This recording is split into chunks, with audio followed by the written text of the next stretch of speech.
Nosotros estamos pensando ir a un sistema de 10 impuestos. Ah, mira, están allá, están robando. Ah, bueno, están robando allá, vamos y robemos, ¿no? Digo, ese 50% tiene razón. No, pero ¿cómo que van? Ahora estoy desarrollando poderes psicoquinéticos.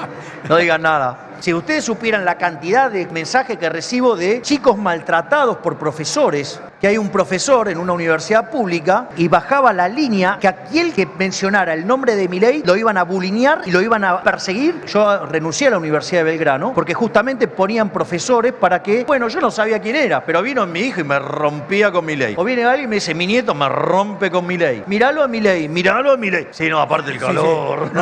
Lo estamos asando acá. Soy como un muñeco de cera, me estoy derritiendo. Nos vamos a meter en cosas. El Ministerio de Mujer lo eliminás. Desaparece. Educación. Eso Y el INADI. ¿Tengo que pedir perdón por tener pene? Javier, buenas noches por haberte tomado este tiempo. Te agradezco mucho estar acá en Infobae Leamos. La verdad que para nosotros es un orgullo y un gusto que vengas, sobre todo que mañana tenés el gran día. Tenés tu presentación con Viviana Canosa, que va a ser también un evento importante, así que te agradezco estos minutos que nos das. No, por favor, gracias Facundo por estar aquí, para hacerme la nota. Gracias a Infobae por invitarme. Así que para mí es un placer y bueno, espero que mañana me acompañen en la presentación 2030, que vamos a estar con Viviana Canosa. Así que digo, por lo menos vienen a ver la Viviana. Totalmente. Está muy bien, está muy bien. Sabés que la estrella sos vos igualmente porque digamos, hay una la verdad, una atracción por el personaje y por la persona que, la verdad, comparado con el resto, marca la diferencia, ¿no? No me puedes hacer ese planteo. Mirá si te lo contesto, digamos. Digo, o sea, no me pidas que me suba el pony. Eso no conviene. Ahí está, muy bien. Cuando pensaba en la elaboración de esta entrevista, tenía como objetivo buscar alguna faceta tuya diferente, alguna mirada distinta y sobre todo un tema importante que tratar con vos.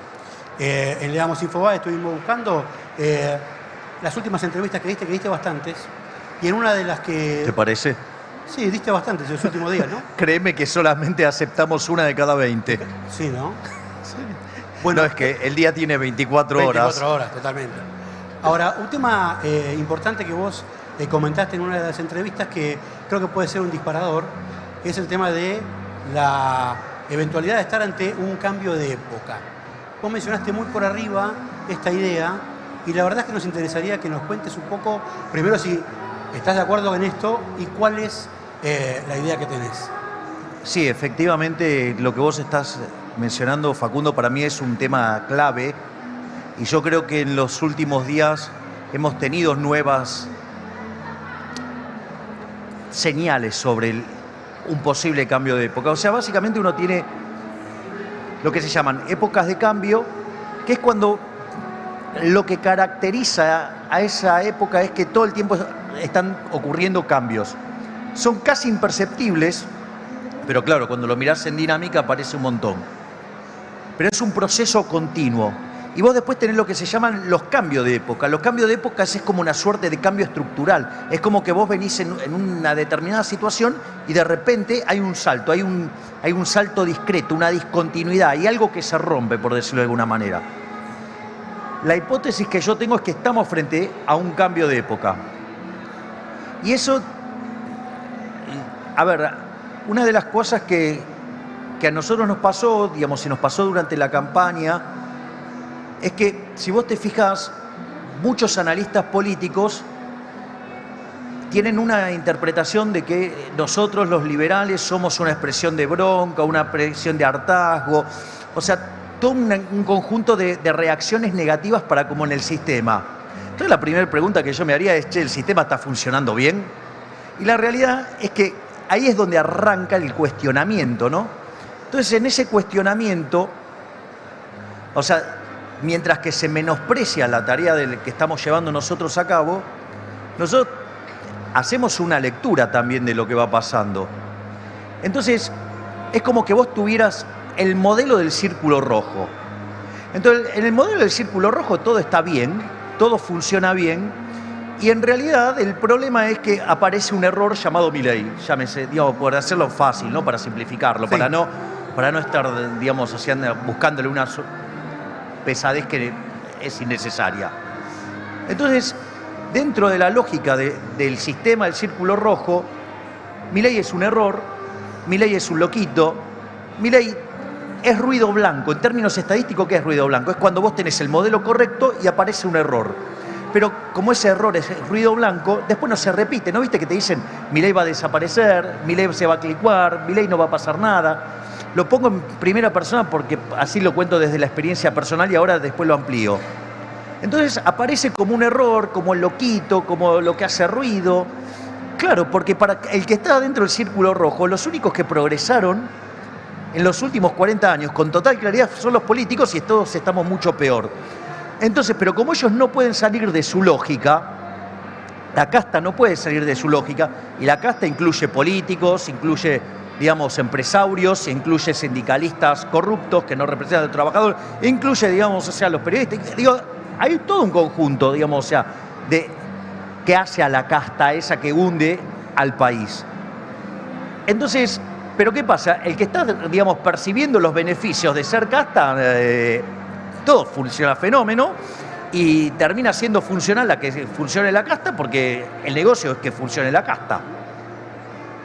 Entonces, claro, cuando aparece un elemento que cuestiona el modelo, entonces es ruido, está mal. Y entonces el primer indicador que las cosas eran distintas era, vos fíjate, nos dijeron, mira, los liberales son muy simpáticos para estar en la televisión, pero no miden nada. ¿Y qué nos dijeron a nosotros? Primero que no íbamos a poder formar partido. En lo que fue la Libertad Avanza, éramos 3 partidos, teníamos el Partido Libertario de manera provisoria, con lo cual estábamos en condiciones de competir, y además teníamos 17 agrupaciones que apoyaban. Sí. O sea, con lo cual pasamos la primer prueba. Después nos dijeron que, por ejemplo, no íbamos a poder pasar las PASO. Pasamos las PASO. No solo que pasamos las PASO, nos dijeron que no íbamos a poder ganarle el voto en blanco. Nos dijeron que, por ejemplo, íbamos a perder por goleada contra la izquierda. Y si vos te fijas, terminamos sacando 17% de los votos. Y eso, digamos, o sea, es la primera vez que se da un libertario que llega al Congreso. Conseguimos 2 bancas en diputados nacionales, 5 en legislatura. Es la primera vez que un outsider con estructura outsider logra semejante resultado. Entonces eso ya te empezaba a dar una pauta de que la cosa podía ser un poquito más grande. Decían, no, solamente es una cuestión de los chicos. La realidad, con los chicos solo no llegás a ese número. Totalmente. Entonces, nosotros, ¿qué es lo que empezamos a ver? Si cada vez que vamos a un programa el rating vuela, ¿por qué te crees que me llaman? No me llaman porque soy simpático, me llaman porque vuela el rating. Cuando vos mirás las distintas clases que hacemos a lo largo del país, tenemos convocatorias verdaderamente impresionantes.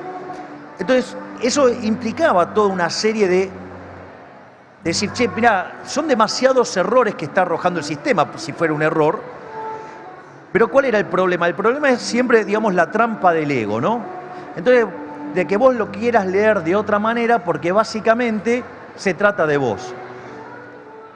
Pero vos fíjate que entonces, si vos te empezás a fijar, no hay un solo loquito. Digamos, mi queridísima amiga Viviana Canosa, a quien tanto quiero, que es un ser de tanta luz y tan profunda, digamos, si vos te fijas, también la tratan de loquita. También es un ruido para el sistema, la cuestionan, la basurean, la operan, le tiran de todo. Si vos querés, entonces vos, fíjate, tenés a alguien de la economía, tenés a alguien de los medios. Fíjate esto, que es un caso verdaderamente hermoso, digo, que a mí me parece sorprendente, que es el caso del Dipi. El caso del Dipi es fenomenal, es un tipo que tiene un tipo que llegó a vivir en la calle. Y el Dipi, vos lo escuchás hablar y parece que hubiera leído Hayek y nunca lo leyó. Eso es lo brillante, porque a mí eso me sorprende, ¿no? El tipo hace de repente te hace argumentos, y vos decís, esto es Hayek. Y nunca leyó a Hayek. Claro. O sea, ¿me entendés que el tipo es brillante? Ahora, O sea, sí, decime. entonces, fíjate. Entonces ahora tenés un indicador en la economía, tenés un indicador en los medios, tenés un indicador en un cantante de origen popular y te aparece lo de Caseros. Claro. La reacción de Caseros, yo lo que sugiero como evento, esto yo el otro día, de hecho, lo hablaba con Luis Majul, o sea, no hay que circunscribirlo a la mesa. Lo que estaba señalando Casero no tiene estrictamente que ver con lo que estaba pasando estrictamente en la mesa. Entiendo. A ver, supongamos lo siguiente. A mí me pasa regularmente. Haces 10 notas, te agreden en una, te agreden en 2, te agreden en 3, te agreden en 10. Y quizás en la nota 11 reaccionaste. ¿Y qué hacen? Levantan la que reaccionaste, ¿no? Las otras 10 que te tuvieron a... Mira, me pasó hace poquito, me llaman de un programa, de una radio, un domingo a la mañana, durante 45 minutos los dos periodistas agrediéndome todo el tiempo. Entonces, no reacciono en ningún momento. Después uno de los periodistas hipócritamente me pide disculpas por WhatsApp. Ahora, 3 días después, en una nota con el mismo formato, me hacen las mismas preguntas. Dale, estaba hasta tabulado. Ahora, estamos haciendo esta entrevista con el objetivo de que puedas hablar y puedas explicar con el detalle que vos consideres oportuno. Claro, porque esto es... Claro, estamos en la Feria exactamente. Del Libro, que es un espacio apropiado como para que vos puedas explayarte en función de... No, bueno, por eso estoy acá, digamos, o sea, totalmente. Les cuento que, digamos, Facundo, digamos, me hizo la nota de El Camino del Libertario, me la hizo Facundo. Exactamente. O sea, por eso perdón si me estoy explayando un poco, sí. Pero lo que quiero decir es, el caso de Casero, no tenés que tomar el enojo, porque el enojo es con la situación. Exacto. Y básicamente el enojo ¿qué es? ¿Saben cuál es el enojo? Argentina era el país más rico del mundo cuando inició el siglo XX y hoy es 70 el tipo de cambio oficial, 130 el paralelo. Es un país que desde el inicio del siglo XX tuvo 17 crisis, 15 de esas crisis tienen de origen fiscal, es decir, puro beneficio de la casta. Desde la mitad del siglo XX en adelante, la mitad del tiempo estamos en recesión. Hoy tenemos un PBI per cápita que es 14% menor que el que teníamos en el 2011, es como el de 1973, y la productividad del año 50. Es decir, obviamente, la contracara de esto que es que tenemos entre 40 o 50% de pobres, según cómo hagan la medición, y 10% de indigentes. Es decir, en el país que se producen alimentos para 400 millones de seres humanos, hay 5 millones de argentinos que no les alcanza para morfar. Eso es el fracaso. Entonces, esto es lo que quería decir. No es que estás frente a algo que es un ruido, que es un error. Estás frente a un cambio de época. ¿Sabés cuándo tuviste el primer indicador de que vos tenías necesidad de un cambio? ¿Cuándo? Cuando ganó Macri. ¿Cómo se llamaba? Junto por el Cambio. No, esa es la segunda. Cambiemos. Cambiemos. O sea, y fue una experiencia frustrante porque terminaba siendo kirchnerismo de buenos modales. ¿Por qué? Porque quedó cooptado Macri por toda la izquierda que tenía que lo rodeaba, ya sea los radicales, la coalición cívica o el ala blanda de las palomitas tibias del PRO. Ahora, este cambio de época que vos estás detectando y que vos interpretás, ¿cuál es el paso siguiente? ¿De esta época a qué época estamos yendo? Bueno, yo tengo la esperanza que esta nueva época, digamos, sea una nueva época en la que volvamos a abrazar la idea de la libertad. O sea, Argentina ya hizo esto. Argentina, con la Constitución del 53, escrita por Alberdi y Gorostiaga, todos conocemos más a Alberdi, pero digamos, o sea, los dos la escribieron, Sí, sí. que se pone en funcionamiento en 1860, Argentina era un país de bárbaros.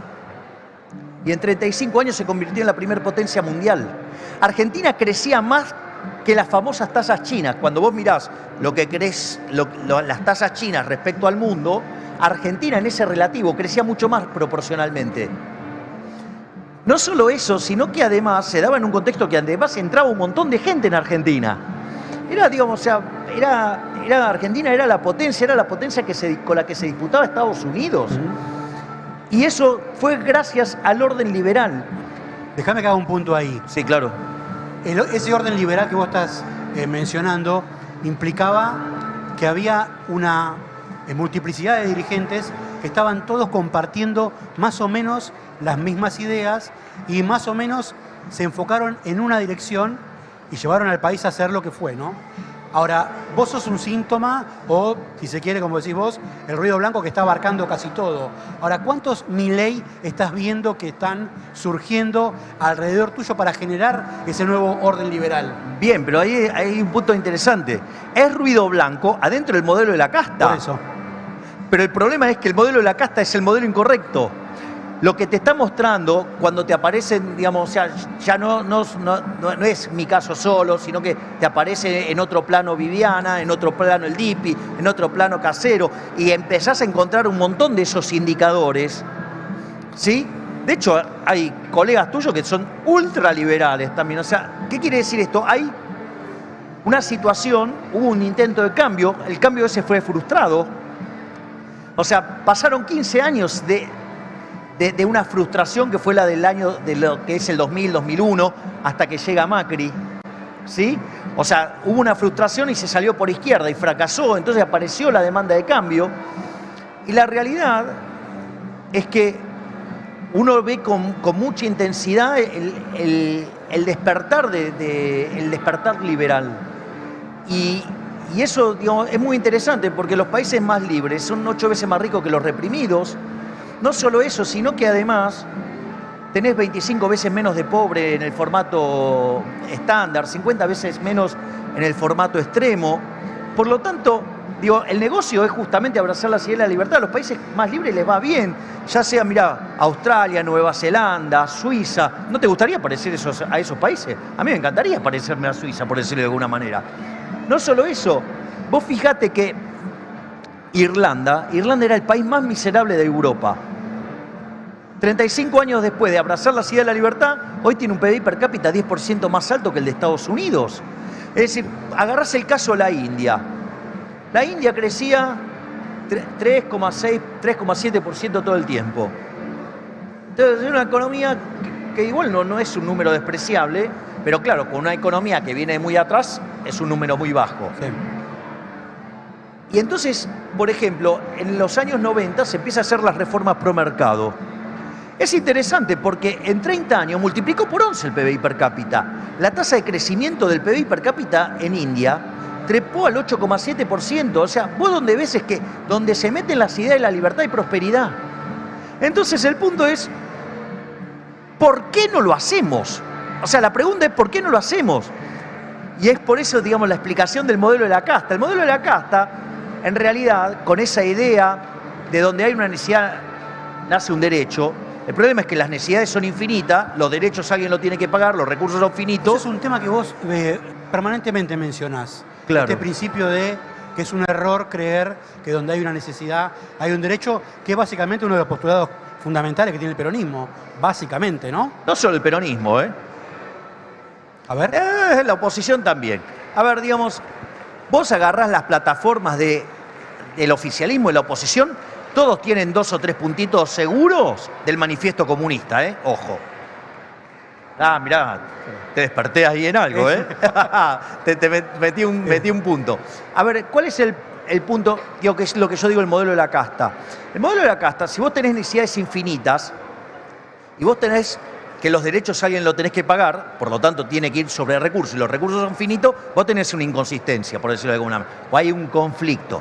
Ese conflicto, por ejemplo, ¿cómo lo resuelve la economía? Lo resuelve vía el sistema de precios, Sí. y entonces las cosas se las lleva el que más la valora, por decirlo de alguna manera, y que la pueda pagar. Ahora, ¿cómo lo resuelve la política? La política la resuelve vía la vía violenta, que es el Estado. Recordemos que el Estado es una organización criminal que vive de una fuente coactiva de ingresos que se llama impuestos. O sea, vos no pagás los impuestos voluntariamente. Por eso yo siempre digo, yo me niego a llamar a la gente contribuyentes. Porque decirle contribuyente al pagador de impuestos es lo mismo que, digamos, un violador le diga a la víctima novia, ¡ey, dale! Ahora, ahí hay un punto que puede, claro, muy provocador.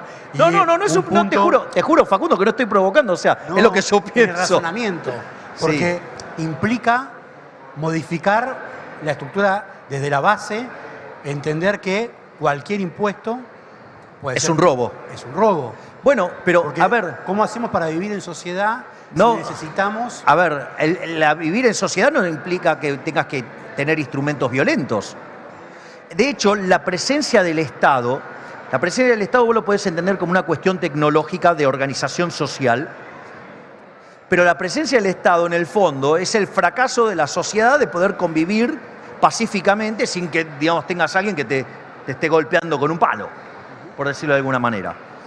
Por eso, digamos, las acepciones mínimas de Estado incluyen seguridad y justicia. Ahora, acá no cumple ni la seguridad ni la justicia tampoco. Entonces, en ese contexto, vos fíjate, la resolución por la vía violenta, o sea, la vía pacífica es el sistema de precio, el Estado es la vía violenta. Ahora, vos fíjate esto, porque esto es interesante. Eso conlleva a desequilibrio fiscal, ¿no? Porque si vos tenés necesidad infinita, tenés necesidad siempre de aumentar el gasto. ¿Sí? Entonces estás todo el tiempo subiendo impuestos o generando algún tipo de problema. Entonces, primero, ¿cómo lo resolves cuando tenés déficit fiscal? Con deuda. Algo absolutamente inmoral, porque es la fiesta nuestra pasársela a nuestros hijos, a nuestros nietos, a nuestros bisnietos, a gente que no nació. O sea, una cosa absolutamente violenta. Yo, de hecho, digo que ahora un nene cuando nace, en lugar de darle una palmadita en la cola, le muestran la cuenta que tiene pendiente ya cuando nació. Entonces llora que da calambre. La otra vía, ¿cuál es? La emisión monetaria, o sea, el señoriaje, la estafa de la inflación. O sea, un impuesto que le pega entre 25 y 30 veces más fuerte a los que menos tienen. O sea, una aberración. Yo digo, a mí me sorprende que los que más se resistan a eliminar el Banco Central sean los progresistas. Es decir, están a favor de robar y castigar a los que menos tienen. Y la otra forma, ¿cuál es? Subir impuestos. Eso es una expropiación, porque si vos hiciste un negocio y ahora te suben los impuestos, te queda menos plata. Sí. Vos tenés menos capital, con lo cual te afanaron. O sea, ponelo como quieras, pero te robaron. Y si vos te fijás, Argentina, el máximo defolteador serial de la historia moderna, por repudiar la deuda, desastre monetario, quitándole 13-0 a la moneda, le podríamos sacar 2, impronta 3, ceros más. Destrozamos 5 con signo monetario, que bien medidos son 6, porque los pesos que tenemos hoy, en el 2001 todavía decían convertibles de curso legal, con lo cual es una moneda distinta. Y no solo eso, sino que, digamos, o sea, probablemente vayamos a otra reforma monetaria. Y los impuestos, la presión fiscal para el que está en el segmento formal es la más alta del mundo. Al margen de que tengamos, o sea, 165 impuestos, que tengamos 69.000 regulaciones, y que hace que el país sea absolutamente inviable. Entonces, lo que vos tenés es que, ¿por qué entonces la casta sigue defendiendo ese modelo? Porque el problema radica que la solución está en manos del problema. Porque, como decía Bastiat, las porosas manos de los políticos. Con este chiste de la redistribución del ingreso, mientras que te saca vos para darle a X, bueno, siempre se cae algo en el medio. Yo les propongo que vean a ver qué políticos, ¿sí?, aún viviendo toda su vida de la política, viven como el ciudadano promedio o el ciudadano mediano de Argentina. Estábamos en la búsqueda y en las investigaciones para hacer este reportaje y encontramos que en septiembre se va a cumplir 10 años de una columna que publicaste, una de tus primeras columnas que publicaste en un diario, que era la agenda del crecimiento. Y más o menos lo que estabas diciendo en ese momento era lo que estás diciendo ahora. Concretamente, ¿cómo se hace para que eso que hace 10 años que venís planteando se pueda cumplir de alguna manera más o menos práctica? Bueno, nosotros tenemos una propuesta para que Argentina vuelva a crecer y para que Argentina... Esto en la teoría del crecimiento económico se llama convergencia. Es decir, los países que vienen de atrás pueden crecer más rápido y alcanzar a los desarrollados. Dada la posición que tiene Argentina hoy relativamente, ese fenómeno, cuando vos lo simulás, tarda 35 años. Entonces, para que ese sueño de volver a ser una potencia sea realidad, nosotros hablamos de reformas de 3 generaciones. Son 35 años, con lo cual esto excede absolutamente a mi caso, donde además yo ya señalé que cuando termina mi ciclo político, yo me retiro. Es decir, yo vengo a hacer lo que tengo que hacer y me voy. Nada de quedar flotando. No. yo ya lo dije públicamente, me dedicaré, digamos, a estudiar la Torá, a estar con mis hijitos de 4 patas y a dar conferencias. Y se acabó. O sea, basta, se olvide, digo. Entonces, porque yo creo que también, digamos, esto tiene que estar encapsulado en un periodo de tiempo, digo, esto tiene que estar bien acotado.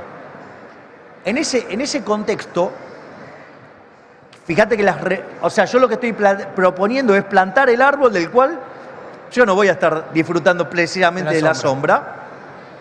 Y básicamente son 3 familias de reformas. Las de primera generación, que es la reforma al Estado, que consta en bajar el gasto público para poder bajar impuestos. Nosotros estamos pensando ir a un sistema de 10 impuestos y además simplificar el sistema, que va a implicar una profunda... Pero para. Como diría Fantino, 10 impuestos, ¿y qué hacemos con todos los otros? ¿Vos sabés que hay 150 impuestos? ¿Sabés cuánto recaudan en términos de PBI? No. Medio punto. Nada más. Pero ¿sabés lo que pasa? Ahora agarran medio punto del PBI y repartirlo entre 150 personas que son los que manejan ese kiosquito. ¿Retenciones, por ejemplo? ¿Cómo? ¿Retenciones? 0. Sí, para todos. Las retenciones hay que eliminarlas. Entonces, en ese ¿Ganancias? Mirá, ganancia para mí es una perversión, porque en el fondo, ¿cuándo generas resultados positivos? Generar resultados, la única forma, salvo que seas un empresario prebendario, es sirviendo al prójimo, conviene mejor calidad, mejor precio. O sea, un tipo que es un héroe, que crea laburo, que crea mejores bienes, que mejora tu nivel de vida, vos lo castigás. Es decir, por lo tanto, pero lo que pasa es que esos son los impuestos, o sea, los grandes los vas a tener que dejar, o sea, tenés que eliminar te vas a quedar con 10 impuestos, pero no las retenciones, porque las retenciones son una aberración. Pero al margen de eso, por ejemplo, ingresos brutos los tenés que eliminar y te tiene que quedar absorbido en el IVA. Digo, vos, una de las cosas bueno, que los gobernadores te van a decir, vos estás pero loco. No, pero también estoy proponiendo una reforma de la coparticipación. Ah. Y esto es interesante, porque dicen, no, es imposible. Yo les hago una pregunta. ¿Ustedes creen sinceramente que a los gobernadores les gusta venir a besarle el anillo al presidente todo el tiempo acá para que le gire guita? O sea, ¿ustedes creen que a los gobernadores de las provincias les gusta ser esclavos? Esto es un negocio de los que no quieren cambiar. Y además hay una llave legal que ya la tenemos para poder avanzar en esto. También dentro de esas reformas de primera generación está la reforma laboral. A ver, la verdad es que hoy hay cerca de 7 millones de argentinos que están en el sector informal de la economía. Están con problemas ciertos de empleo. Hay más informales que formales. No, es 12 y 7. 12 y 7, ok. Pero igual es un numerazo. Un numerazo. En ese contexto, hay ya una flexibilización de hecho. Y eso, digamos, los propios sindicalistas lo están viendo y además tienen un problema que la izquierda le está comiendo las bases. Entonces, hay también incentivos para cambiar el sistema. Vos lo que tenés que decir, mira, ¿por qué existen las regulaciones del mercado laboral? Básicamente primero porque es una economía que está estancada hace mucho tiempo, o sea, Argentina ya tiene problemas hace 100 años. Eso hace que, digamos, o sea, vos, por ejemplo, a vos te gustaría no chocar o no tener problemas con el auto cuando salís a la calle. Bueno, vos podrías contratarte un seguro, que es lo que hace la gente normal. Claro. ¿Qué es lo que propone los políticos? Llenar de regulaciones, o sea, que no salga ningún auto a la calle. Es una locura. ¿Te das cuenta que es una locura? Bueno, las regulaciones laborales es prohibir que salgan todos los autos a la calle. Y sí, el que está en el puesto de trabajo no lo vas a echar nunca, pero no vas a generar más puestos de trabajo. Por eso los jóvenes se van del país, porque no tienen oportunidades laborales. Ahí te hago un puntito más también. ¿Eso implicaría cambiar o eliminar los convenios colectivos? No, es que vos tenés que flexibilizar, sí, tenés que cambiar los convenios colectivos, los tenés que eliminar todo el tema de la indemnización, tenés que cambiar el tema de las obras sociales, tenés que cambiar también, tenés que cambiar un montón de cosas, las de las asociaciones profesionales. O sea, tenés que sacar todas las leyes fascistas, las tenés que sacar todas. ¿Las leyes qué? Fascistas, son de la Carta del Laboro de Mussolini, todas esas cartas. Entonces, todo lo que tiene que ver con la industria del juicio, cuando vos vas a despedir a alguien. Entonces vos fíjate, porque aquellos países que tienen mercados laborales más flexibles tienen mucho menos desempleo. Y cuando tienen un shock que le genera desempleo, lo resuelven mucho más rápido.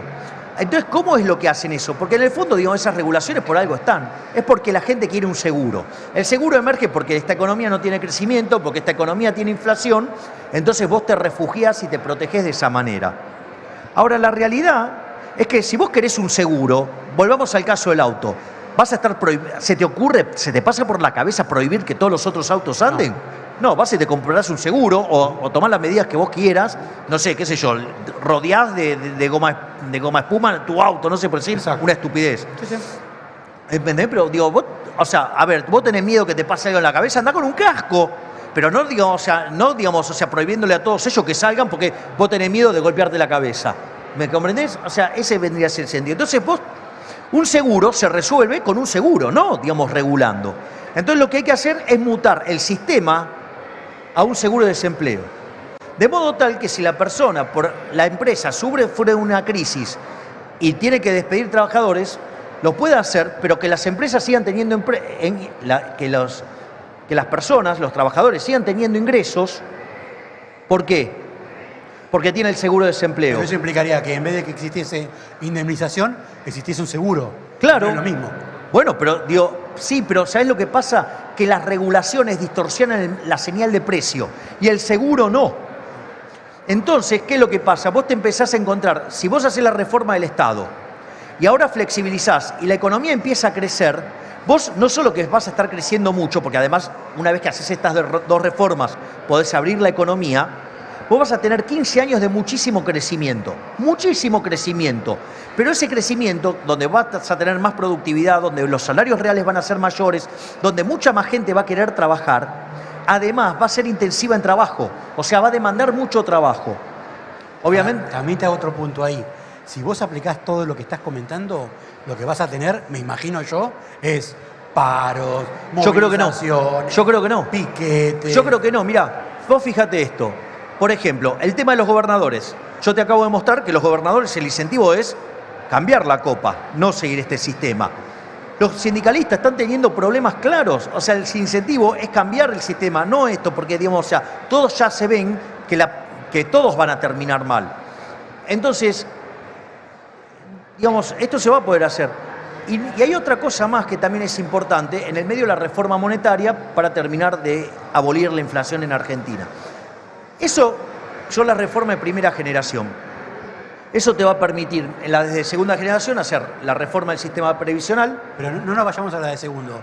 Quedémonos en la de primero y explícanos el tema de la reforma monetaria. ¿Qué implica? ¿Sacar los pesos? Terminar eliminando el peso. ¿Cómo sería eso? A ver, la pregunta es, ¿vos estás a favor del robo? No. Bien.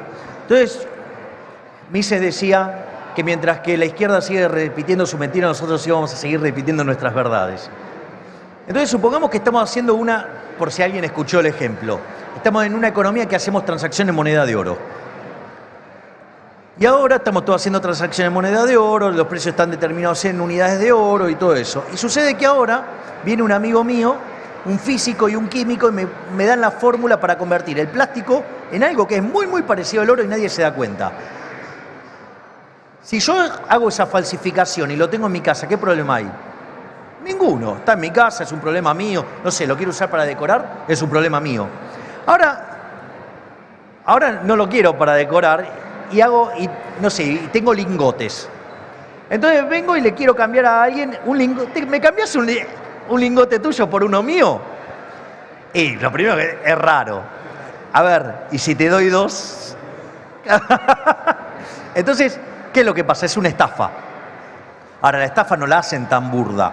¿Qué haces? Haces monedas, salís a comprar, la oferta de oro aumenta respecto a su demanda, hay más oro respecto a la cantidad de bienes que hay y todos los precios en unidades de oro suben. ¿Cómo se llama eso?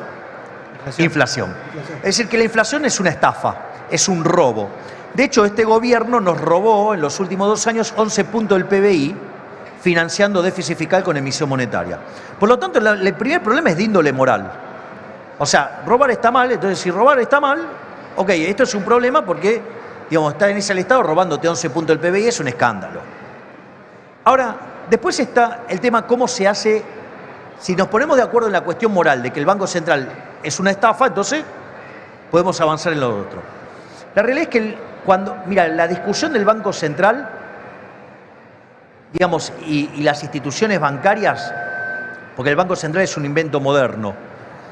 Por ejemplo, en Argentina tenemos Banco Central desde el 1935, no se crean que tuvimos siempre. Y fíjate esto, este debate empieza a mediados del siglo XVI, o sea, ya por 1550, en una que se llama la Escuela de Salamanca, estaba lo que se llamaba la escuela bancaria, la Banking School, y la Currency School, o sea, la escuela monetaria. Eso después, ese debate pasó por Italia, después, y terminó en Inglaterra. En Inglaterra termina en algo que se llama la Ley Peel, que era una caja de conversión, como la convertibilidad, nada más que lo hacían contra oro, y deciden tener un sistema financiero de encaje fraccionario. Es decir, vos guardás una parte del depósito y el resto lo prestás. En ese contexto, el único motivo por el cual existe un banco central es para ser prestamista de última instancia. Claro. Es decir, cuando vos tenés una corrida, vos, como los préstamos no los podés recuperar instantáneamente, se los das al Banco Central, el Banco Central te presta plata contra eso y vos devolvés los depósitos. Sí. El único motivo cierto por el cual existe el Banco Central es eso. Ahora, si vos modificás el sistema financiero y lo llevás a una banca Simons, que es un sistema anticorrida, se acabó el problema, porque ahora no necesitas más Banco Central. Fíjate que la primera parte de la reforma, ¿cuál es? Llevar el sistema de encaje fraccionario a la banca Simons. Una vez que tenés eso, vas a un sistema de libre competencia de bancos. Una vez que vos tenés banca libre, que es la competencia entre bancos, vos, o instituciones financieras, vos tenés plantear la competencia de monedas. A mí, que vos elijas, no sé, el dólar, el euro, el yen, el renminbi, más conocido como yuan, no sé, el franco suizo, el bitcoin, el ethereum, el oro o la plata, me da lo mismo a mí. Lo que pasa es que a la luz de la historia argentina, yo creo que los argentinos eligieron la moneda. Eligieron desde siempre la moneda. Bueno, debe ser, digamos, yo creo que van a elegir el dólar. Y una vez que elegís eso, vos tenés los activos del Banco Central, con eso vas a rescatar la base monetaria, o sea, los pesos que tenemos, y vas a rescatar, ¿qué más? Las LELIQs, la deuda remunerada del Banco Central. Y una vez que vos haces eso, puedes eliminar el Banco Central y vamos a estar todos haciendo transacciones, si se eligió el dólar, en dólares. Vas a cobrar en dólares, vas a pagar en dólares. En mi bolsillo... Vas a tener dólares. 100 pesos ahora. ¿Cómo hago para tener? Bueno, ahora tenés medio dólar si tenés 100 pesos. Bueno, ponele. Bueno, ¿vieron que les hablan de soberanía? Sí. ¡Qué otra gran mentira! A ver, miren qué soberanos que son, ¿no? Porque en el año 2001, 100 pesos, ¿cuánto compraban? 100 dólares. Y ahora, medio dólar. Medio dólar. Mirá qué soberanía. Digamos, o sea, ¿quién los robó? ¿Quién les robó esos 99,5 dólares? Los políticos, vía el Banco Central. O sea que para vos habría que eliminar el peso o habría que optar por el dólar. ¿Cómo sería ese proceso? O sea, porque a mí no eliminás el peso. Sí. Ahora, si vos querés, te quedás con dólares de vuelta, pero libre competencia de moneda. La moneda la elige la gente. ¿Quién soy yo? Digo, no, ¿saben qué? Ustedes a partir de mañana las transacciones las tienen que hacer en yenes. No sé por qué las tengo que hacer en yenes. Si yo tengo clientes que hacen transacciones en dólares, bueno, las haces en dólares. ¿En qué la querés hacer? ¿En euro? ¿La haces en euro? ¿Qué me importa? Si nosotros hacemos un acuerdo entre nosotros y me decís, che, quiero una conferencia tuya, le digo, bueno, son tantos dólares. ¿Y yo dónde lo saco? Bueno, problema tuyo. Si no tenés para pagarme, no te vendo la conferencia. Bien. Pero si vos vas a ganar suponete, si tuvieras la economía dolarizada, vos vas a Ecuador, vas a Panamá, digo, ¿en qué hacen las transacciones? En dólares. En dólares. El dólar es billete, como si estuvieras en Estados Unidos. Hay que agarrar y acostumbrarse a pensar afuera de la caja. Sí, porque la casta quiere que piensen adentro de la caja. Piensen esto. Vieron que en un momento dicen, no, ¿qué países no tienen banco central? Bueno, en principio, España, Italia, Francia, digo, no tienen banco central. Alemania, está el Banco Central Europeo, ya no tienen más banco central. Claro. Entonces, pero hay una autoridad monetaria que distribuye la plata. Está bien. Bueno, tu autoridad, si vos, por ejemplo, vas a uno de los casos de dolarización en un acuerdo con Estados Unidos te paga señoriaje. Claro. No, bueno, para mí tiene que ser, digamos, o sea, de hecho, o sea, la que elija la gente y sin acuerdo de nadie. No quiero al Estado en el medio de la vida de la gente. ¿En qué país te reflejás o imaginás para pensar este modelo de dolarización? Pero de vuelta,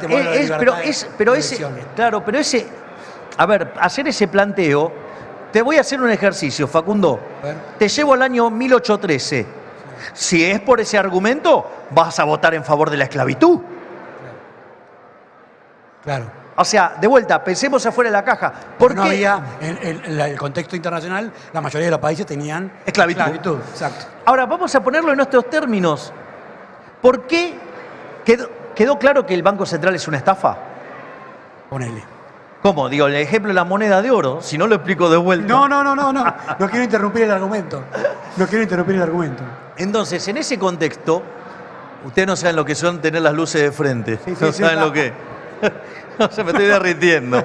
No saben lo que son las luces de frente. Sí. Pero ¿qué es lo que sucede? Vos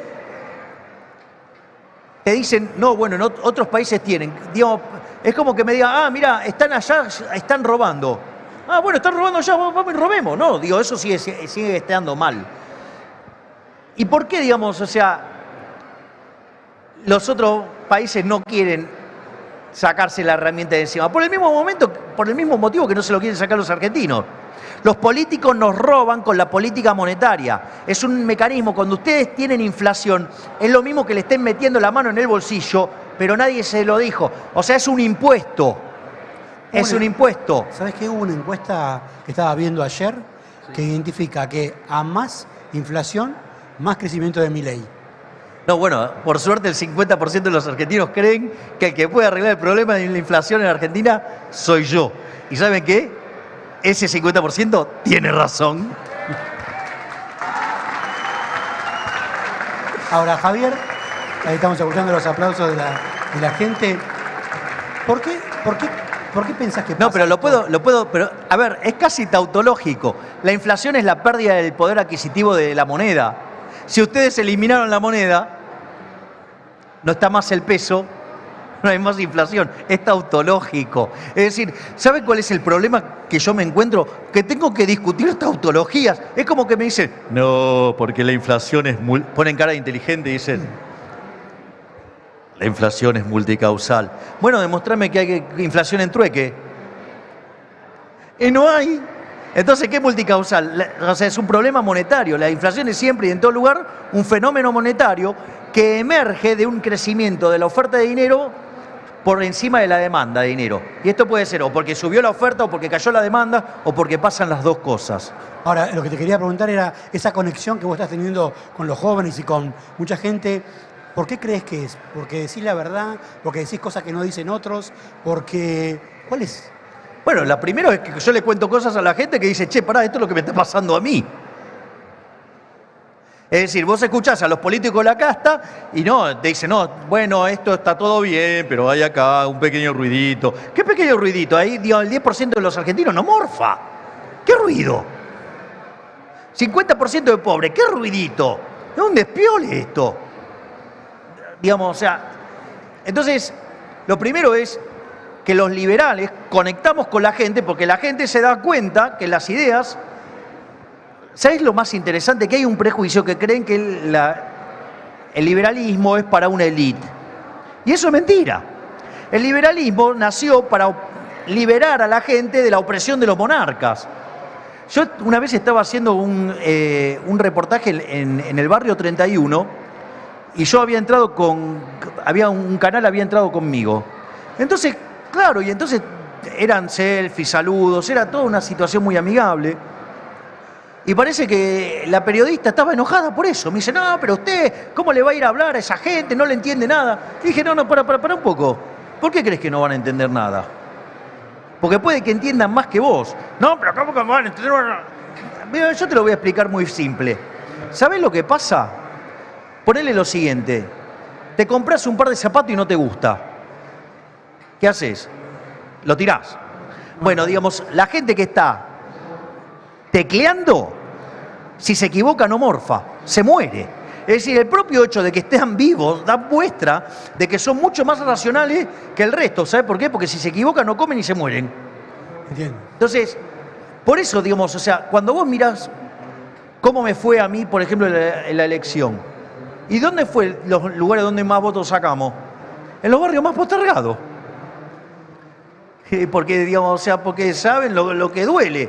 Vos mirás hoy la imagen, los lugares con mayor imagen es el norte del país, o sea, justamente lo que tienen los problemas más grandes. Y si vos te fijas, en términos de segmento etario, nosotros arrasamos en los primeros 2 cuartos.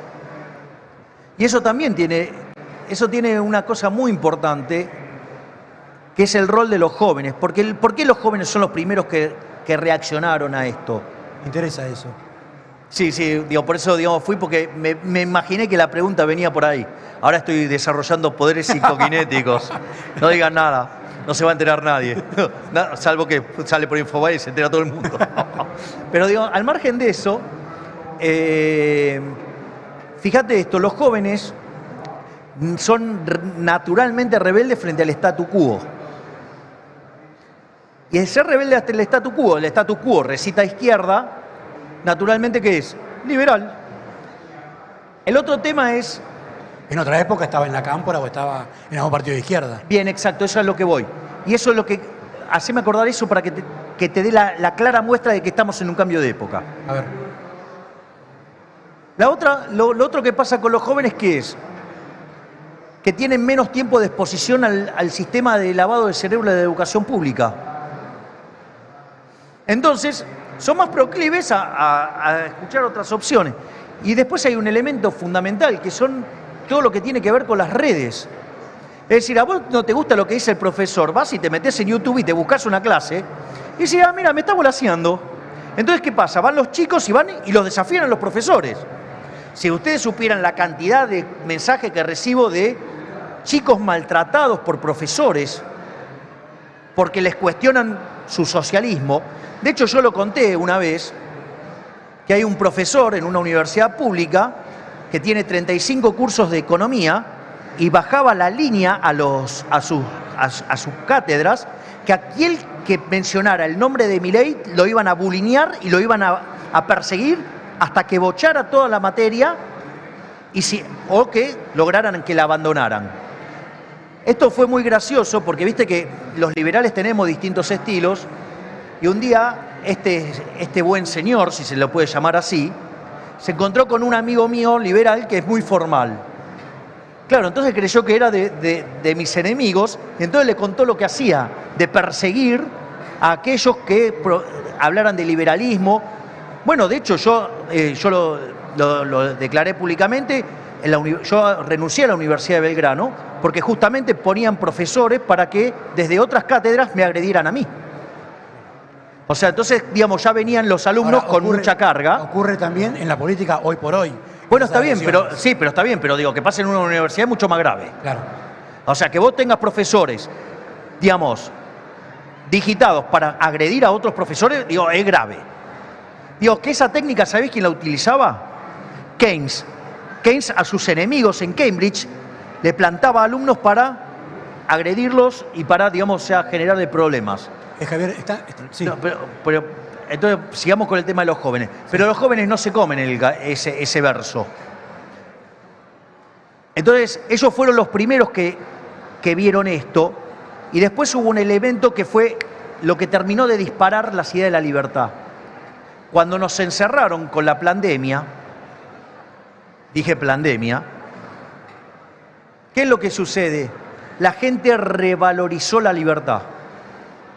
Y la verdad que el trabajo que han hecho los jóvenes con su familia fue impresionante, porque ellos se convirtieron ¿qué? En un elemento de difusión adentro de sus familias, un elemento de la propagación de las ideas. Entonces, a mí me dicen, no, bueno, yo no sabía quién era, pero vino mi hijo y me rompía con Milei. O viene alguien y me dice, mi nieto me rompe con Milei.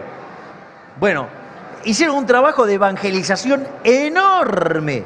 Y hoy, digamos, esto que se ve, digamos, con tanta fuerza en las distintas encuestas sobre lo que avanza el liberalismo, tiene que ver con el trabajo que han hecho cada uno de estos jóvenes en la casa, llevándole a cada uno de sus familiares la idea de la libertad. Miralo a Milei, miralo a Milei. Y al final terminaron comprando a Milei. Me ha pasado, ¿eh? Bueno, bueno, entonces a lo que voy, que esto también te muestra el cambio de época. Porque en otro momento, cuando la gente tenía frustración, ¿cómo lo resolvía? Con la izquierda. Y hoy lo resuelve con el liberalismo. La izquierda sigue midiendo la misma miseria de siempre. Ahora, nos metemos ya en las últimas preguntas porque ya te... Sí, no, aparte el calor. Sí. Lo estamos asando acá. Nos llevo mañana. Soy como un muñeco de cera, me estoy derritiendo. Nos vamos a meter en cosas de coyuntura breve y al pie. Ayer hubo manifestaciones en la ciudad de Buenos Aires y me parece que puede ser un tema como para que lo abordemos del conflicto y el problema estructural que tiene esta situación de, primero, gente que sale a la calle a protestar. Helblum entrevistó a un piquetero y el piquetero dije que estaba... que votaba por Milei. De votarte a vos, exactamente. Y al mismo está tiempo, despertando, la gente está despertando. Esa era la pregunta. ¿Por qué crees que, primero, hay gente como, por ejemplo, piqueteros que llegan a votarte a vos? Y segundo, ¿cuál es el Porque la gente quiere vivir del fruto de su trabajo. La gente no quiere ser esclavo de los políticos. Se dieron cuenta que este modelo lo único que lleva es esclavitud. Entonces, ¿sabes qué? Se quieren liberar de los políticos opresores. Quieren poder vivir del fruto de su trabajo. No hay que caer en esa trampa nefasta que acusan a los beneficiarios de los planes sociales, ¿sí?, de planeros o cosas por el estilo. En realidad son víctimas. Vos no tenés que ir, cuando haces la reforma no vas contra la víctima, tenés que ir contra el victimario, que son los políticos chorros, que es la casta política. Es decir, y la gente de a poco va despertando y se da cuenta que la solución no es, ¿me entendés? Si vos querés estar mejor es ir a robarle a él. No, es laburar, ¿me entendés? Y ya se dieron cuenta que el elemento que los oprime es el Estado. Y de a poco despiertan. Ahora, estás planteando armar un equipo de gobierno y ese equipo de gobierno está todavía en secreto. Sí, claro, obvio. Y, vivo todo el día, digamos, bajo operaciones. Imagínate, digamos, si empiezo a mostrar a los ministros. Bajo operaciones. No, pero le van a arruinar la vida. Yo necesito que trabajen tranquilo. O sea, yo necesito que cuando lleguemos esté... Ay, no sabes lo que te lo agradezco. A ver, yo tengo, por ejemplo, el Ministerio de Economía. Sí. Hay 13 cabezas trabajando. Vos sabés que, ¿viste? Es un numerazo. Porque todos te dicen, no, nosotros tenemos equipo y son 2. No, son 13. Tremendo número. Están todos laburando. ¿Qué querés? ¿Que lo muestre públicamente? O sea, lo van a volver loco. O sea, entonces, digo, no me queda otra que, digamos, bancar yo la parada. O, por ejemplo, todo el laburo enorme que estamos haciendo en la parte de acción social. O, bueno, en infraestructura ni te cuento. O sea, las reuniones con empresarios... ¿La verdad de acción social? Vos, por ejemplo, llegás al gobierno y al otro día sacás los planes sociales. No, de vuelta, los beneficiarios de los planes sociales son víctimas.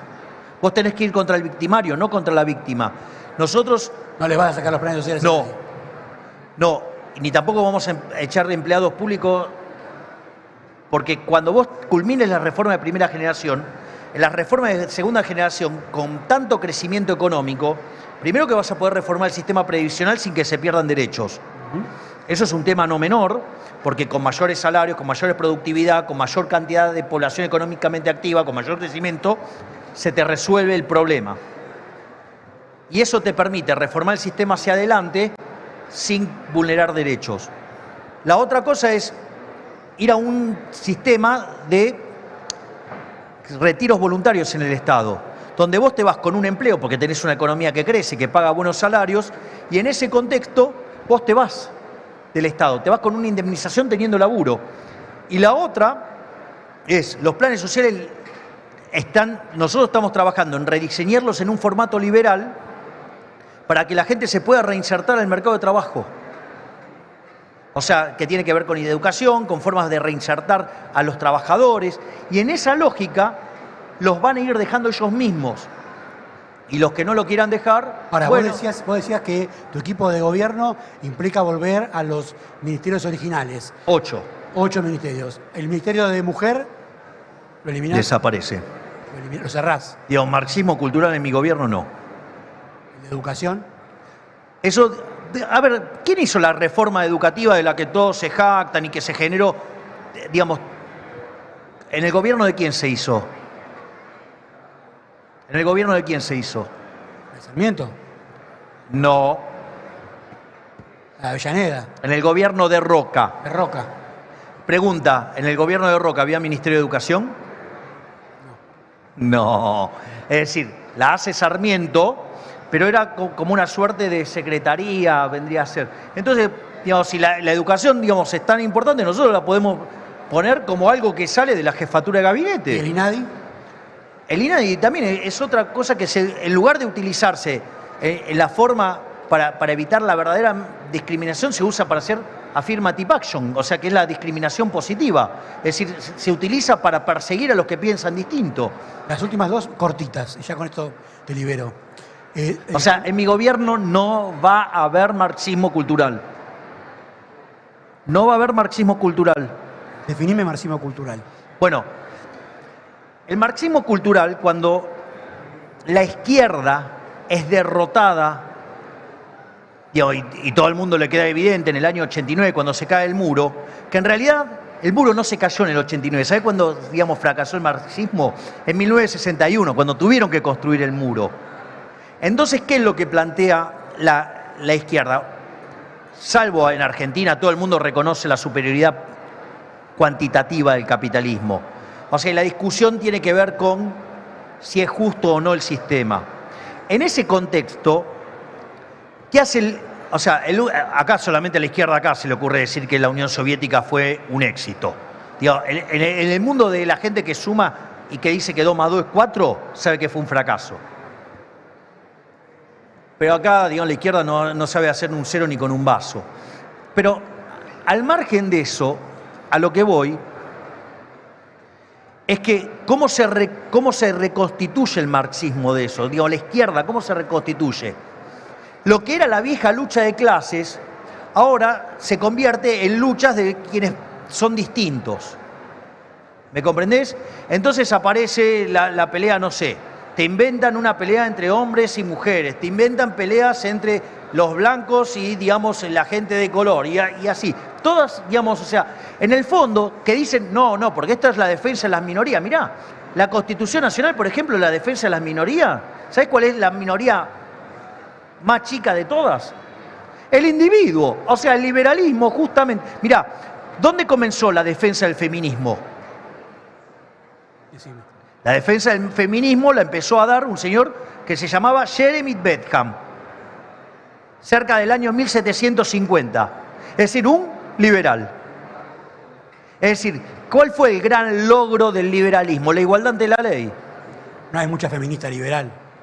Bueno, no, pero una cosa es cuando vos hablás de feminismo, que es una causa que levantó y abraza el liberalismo, y otra cosa es cuando vos vas por lo que se llama embrismo, que es la destrucción del macho.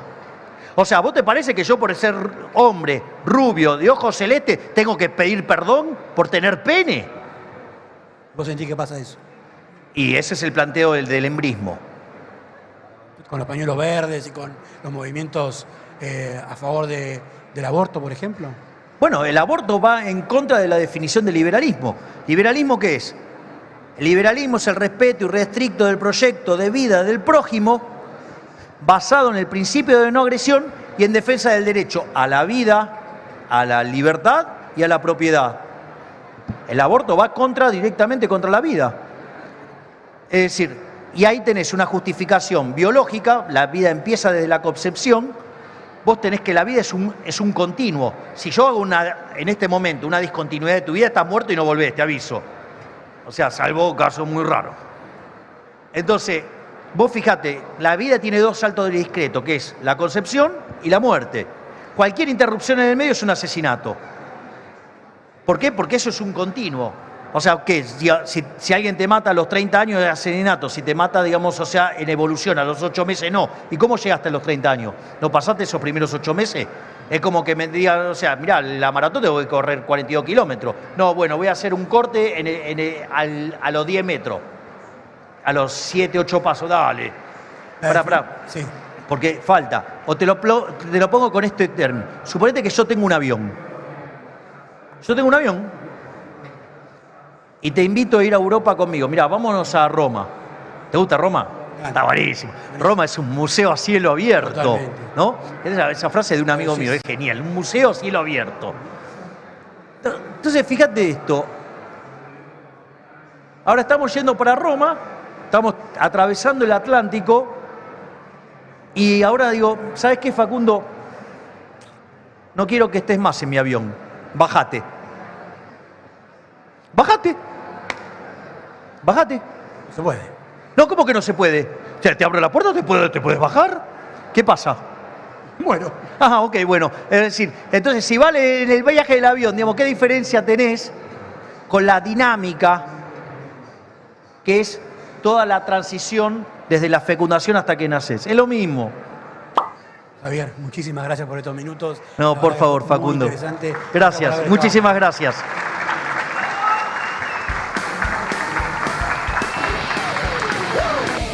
A la mierda los malditos empresarios, a la mierda sodomitas del capital. Basta de basura keynesiana, ha llegado el momento liberal.